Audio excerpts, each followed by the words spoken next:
It's been that hot, right, that one of my plants has died. I'm bringing it back to life though. I will not let it defeat me.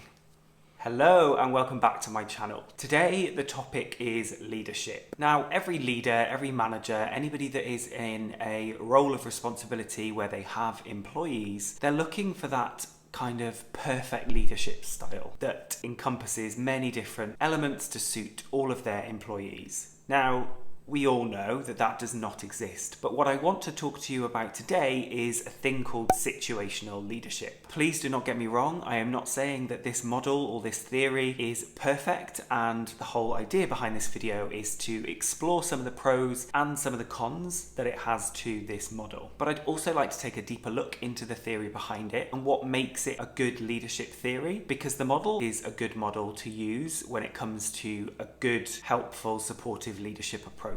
I think I've had an allergic reaction to something. I've eaten salad. Before we get into this, I'd like to say a huge thank you to everybody that has subscribed so far. I've had over 50 subscribers. I did put a little plea out on Twitter and a lot of people have supported me. So thank you to those people if you are watching who shared that tweet, and also put a link out on my LinkedIn too. All of which descriptions are down below so you can go and find me on those different platforms. But thank you so much to everybody that has subscribed and is showing support. It really does mean a great deal to me. Also, if you're new here or you haven't yet subscribed, you know what's coming. If you just kind of click below and click on subscribe, that would be really, really helpful to me as well. You may notice, some of the people that have watched my other videos may notice a little bit of difference with the audio. That's because I bought myself a mic, because this flat is so well, you can see for yourself. It's so bare, it's very difficult to get the sound right. So I purchased a microphone to hopefully help with some of the sound issues. Next, just need to work on making sure my content is actually really good. Also, at this point, it's really helpful if you let me know if you like the video by hitting that thumbs up and leaving a comment below for any either suggestions you might have or any ideas on the video that, well, for this one or any of my other videos where you might have some comments on something I've said. It really helps me out. I want to make sure that this channel teaches me stuff too, so please do kind of engage, and I'll look forward to hearing from you. Situational leadership theory refers to those leaders that adopt different leadership approaches or styles according to the situation or the circumstances that they're in as a leader, but also to the development and level of the individual or the individuals within the team that they are working with. Now, Hersey and Blanchard's model of situational leadership is probably the most famous of them all. It's their model that established the two basic levels of leadership behaviours, one being the leadership management, which kind of is the definition of the task at hand, so the what, the when, the how, as well as the kind of leadership support which encompasses that team development. Now, before I pop over there and discuss the theory in a little more depth, when I first came across this model, I was a novice in leadership, and I have to say it was quite confusing to look at, and obviously it's a graph, but it goes the other way to how a normal graph would usually be read. But it also has four very distinct areas at which are labelled with things like coaching and supporting and delegating and directing. All of those I was yet to really venture into properly as a leader, and then this model was telling me that that's the style I needed to approach if I wanted that kind of situation to be harnessed. So straight away, one of the issues I see with this model is that it's almost expecting you to have experience within all of those four leadership styles, which of course most people will have little parts of those leadership styles to begin with. You obviously then need to know that those are the four areas that you're going to need to focus on in order to put this theory into practice. Not necessarily a bad thing, just something that I noticed straight away was, delegating is something that I really struggle with. Coaching, I get the idea behind coaching, done quite a lot of it. Directing, yeah, I suppose I could do that. It's the kind of, I'm probably going to need to focus on that one a little bit more. So let's go over and I will now discuss in a little bit more detail the theory behind the model itself. Okay, so here we have the model that Hersey and Blanchard had created. We are going to start off with this section here. So S1, entitled Directing. So as you can see along the bottom, we have directive behaviour of the leader, and then we have the supportive behaviour of the leader as well. The bottom part we'll talk about afterwards. Now, interestingly, The colours on this chart represent S1 being bad and S4 being good. To me, red, bad, green, good. Now, obviously that's just an editing effect, but visually that looks like I'm going from S1 to S4, where S1 are needing developing and S and S4 are those people who are developed. It's very interesting, and it's something to make a note of when looking at models that are coloured like this, because to some people that can be quite important and actually quite off-putting. So I thought it'd just be interesting to point out my observations of that. It is not a bad thing if you have employees in S1 where you are needing to direct them, and I'll go into more depth with that as well. And actually, if you have a team that you're delegating to, obviously that's great, but I think the colours possibly could have been selected maybe a little bit differently. With S1, it's titled directing, so that's high directive and low supportive behaviour. Now that doesn't mean that you as a leader, you're not being supportive, but that is not your necessary key behaviour in this section of the model. So this is a very much a kind of directing or a telling or autocratic leadership role, I guess, that you're putting yourself in. Very much where you as the leader tell your employee what to do, as well as kind of explaining how to do some of the tasks as well. You then move up into this coaching section. Now, as I have explained, I am all about coaching. I love coaching, but actually this to me would tell me that if I was coaching people,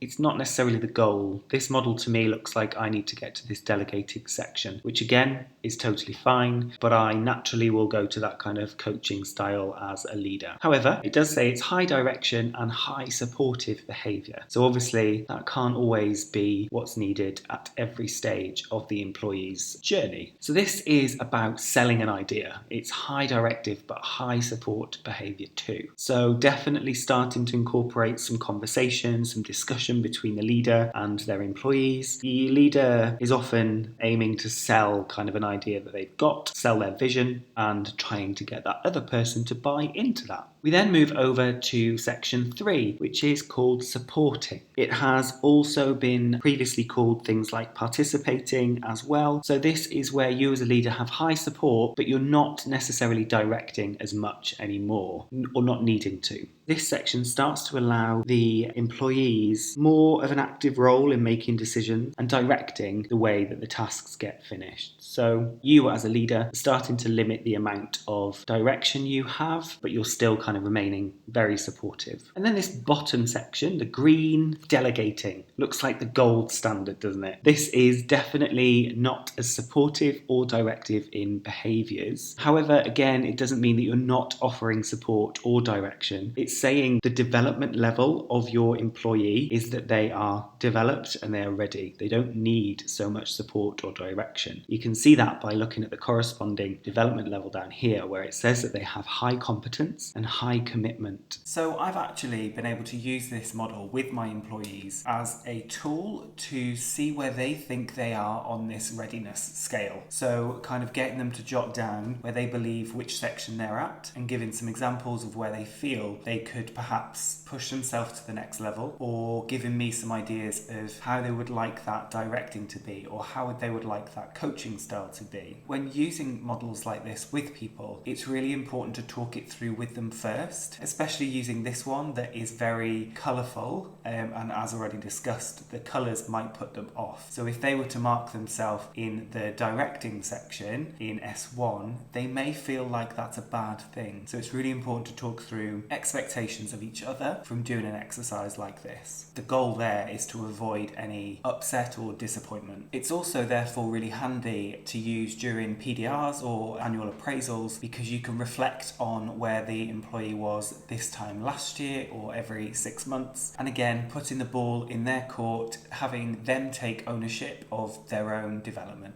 It could therefore also be used as a tool in any kind of performance management where you're having to explain to an employee perhaps a dip in their performance. So using this tool can almost be a visual in helping them understand terminology like, I'm finding that I need to coach you more often at the moment. Is there anything that I can help you with in your work to boost your confidence or to help you in any way with your workload? It's a real good conversation starter. Let's have a look at some of the pros and cons. This model clearly shows that it recognises the need for leaders to have flexibility in their leadership style. I think it definitely nods towards every individual being individual in the workplace, and actually a leader needs to recognise that and respond to those needs too. I think another pro for this model is then it also takes into account that everybody has different levels of readiness. There is different levels of development at play. And instead of putting all of the employees into one category, this model really celebrates that you can have different people in your team that are at different levels, and that you as a leader can absolutely work with everybody in that team as one team. I think therefore another pro is that it creates a sense of enjoyment at work for the employees, and also I guess for the leader, because you are able to then change your leadership approach. Train line. I don't even know if this microphone picks it up. It probably does.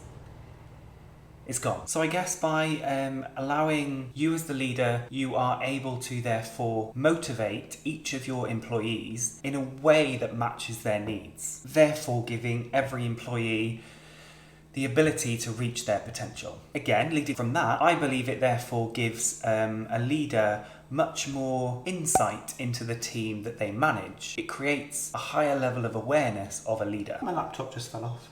I've dropped this so many times and it still works. It has been said that this model is very focused on the short-term needs of a team. While that sounds negative, I do think a positive of this is that a leader is therefore able to identify learning opportunities, extra training, extra development in order to push that employee to the next level. Therefore, again, it's probably about being in tune with your team, but the model itself forces you to look at that next step. And therefore, as a leader, you're able to employ different aspects of education opportunities or scenarios in which that individual employee is going to gain exposure to the relevant areas where they need to develop. So I think that's another pro. However, that could also therefore be seen as a con to this model, in that because it recognises the short-term needs of the team or the individual, it therefore needs to find a way to touch base with that longer-term plan for the individual's development. Another thing that I think is a con to this model, and perhaps it's just the way I view things, but I think I said it on the overlay, it can be very hard to define a level of maturity without having some element of prejudice or bias towards an individual. I think with maturity there can be two different types. There's emotional maturity of the employee, and there's also job maturity, where that kind of comes with experience of being in a role. And I think within situational leadership you have to be very careful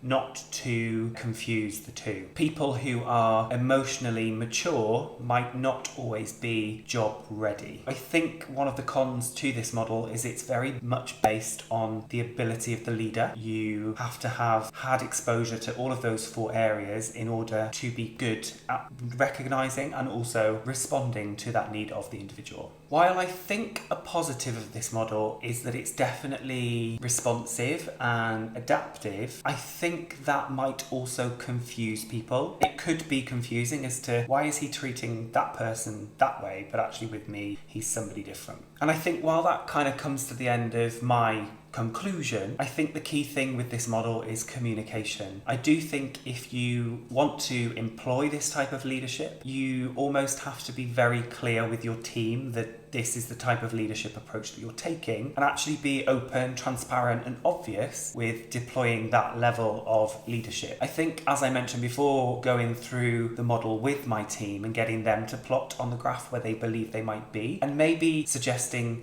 a conversation around how they're going to move up to the next level or move to the next box. I don't know, it feels very tick boxy that, but we'll go with it. How they can be developed further, that's better. That conversation can only be helpful. So I think if you are to use this type of model, communication is key. Overall, I think the beautiful thing about this model and the beautiful thing that it displays is that leaders need to be adaptive. They need to be in touch with the circumstances, both emotionally with their employees, but also making sure that they can recall the job maturity of that individual as well. So adapting to the circumstances at work, but also that the people that we work with. So I hope that's been helpful for you guys. There's some extra kind of videos up here that you can click onto next. And again, if you haven't subscribed, then there is the link to do so as well. Thank you so much for watching, guys. Take care, and I'll see you soon.